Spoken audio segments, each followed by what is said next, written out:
Assalamualaikum warahmatullahi wabarakatuh. Perkenalkan, kami dari kelompok 11 mata kuliah PSDM akan memaparkan hasil diskusi kami yang berjudul Kemiskinan dan Kapita Selekta Permasalahan PSDM.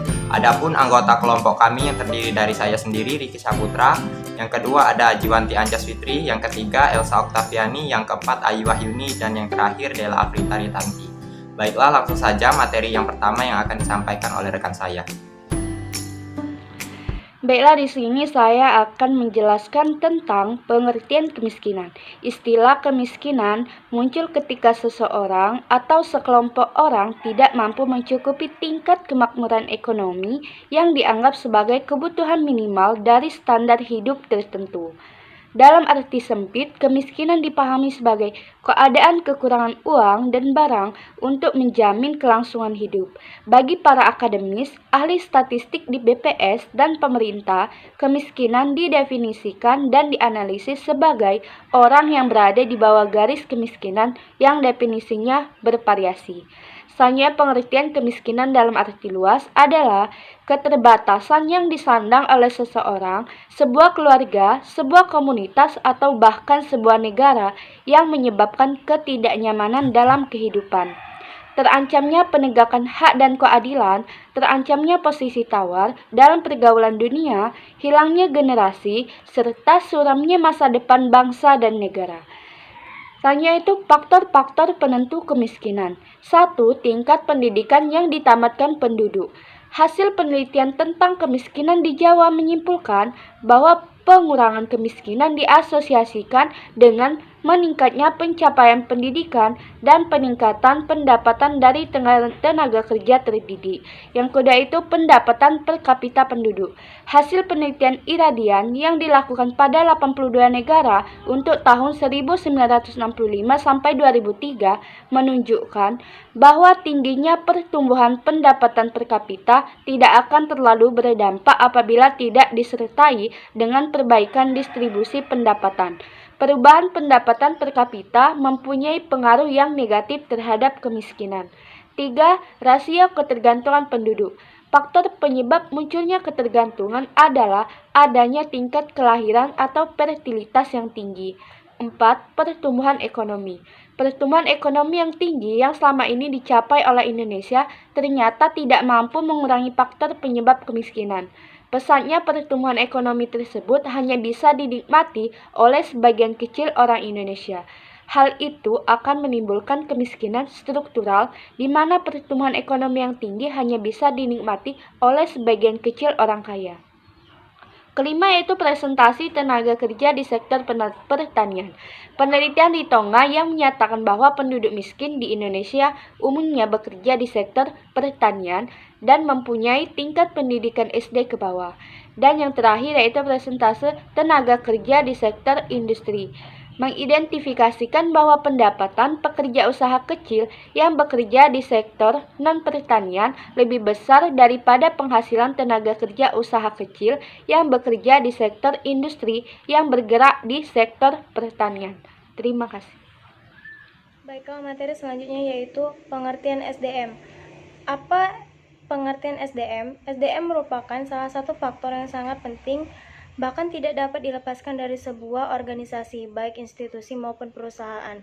SDM juga merupakan kunci yang menentukan perkembangan perusahaan. SDM juga pada hakikatnya SDM berupa manusia yang diperkerjakan di sebuah organisasi sebagai penggerak, pemikir, dan perencana untuk mencapai tujuan organisasi tersebut. Yang selanjutnya yaitu kualitas sumber daya manusia. Kualitas sumber daya manusia terdiri atas dua suku kata, meliputi kata kualitas yang secara umum merupakan tingkat baik buruknya atau taraf atau derajat sesuatu. Adapun pengertian kualitas sumber daya manusia menurut Mantidas tahun 2002 mengemukakan bahwa kualitas sumber daya manusia adalah kesanggupan tiap-tiap karyawan baik di dalam menyelesaikan pekerjaannya, mengembangkan dirinya, serta mendorong pengembangan diri rekan-rekannya. Adapun penilaian dalam mengukur kualitas sumber daya manusia yang diharapkan mencakup sumber daya manusia yang memenuhi berbagai kriteria dalam ukuran di atas, yaitu meliputi Yang pertama ada kemampuan fisik atau kesehatan.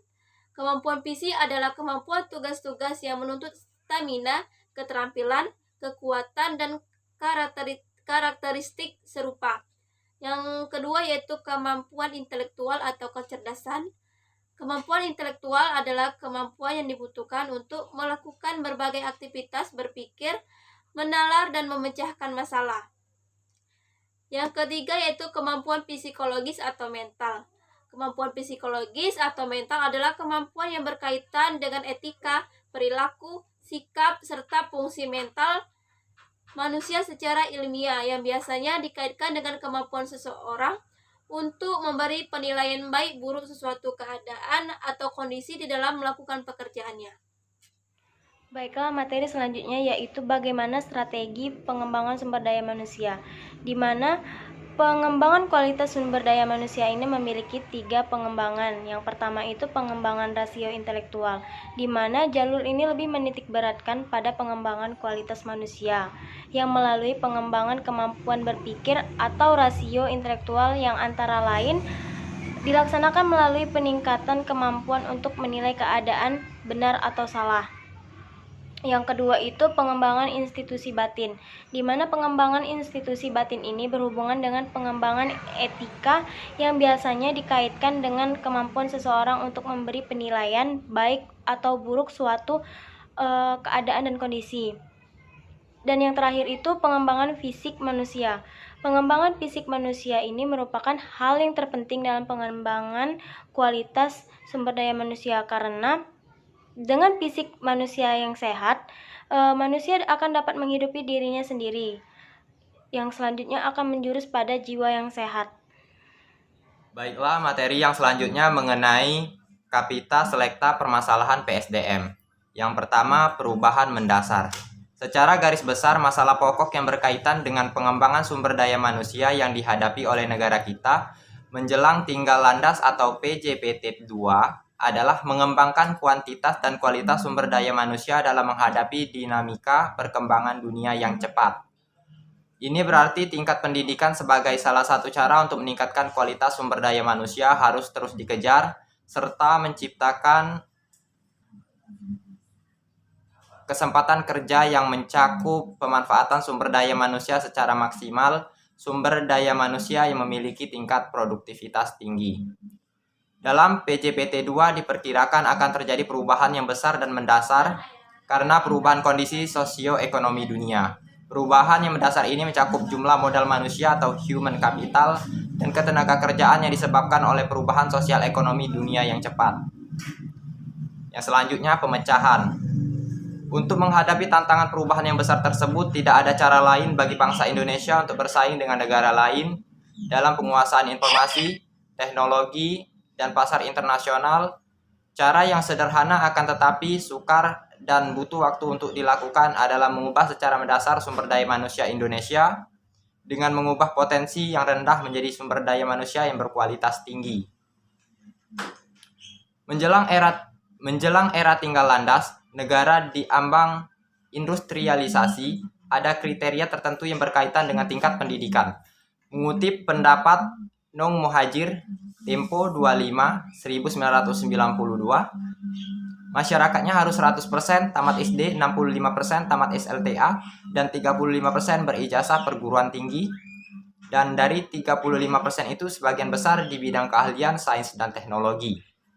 Untuk mencapai tingkat seperti itu tentu saja kerja keras yang diperlukan, sebab sumber daya yang berkualitas tersebut harus mencakup sumber daya manusia yang mampu menyerap informasi dan teknologi maju, serta memiliki etos kerja dan mental bersaing yang sehat.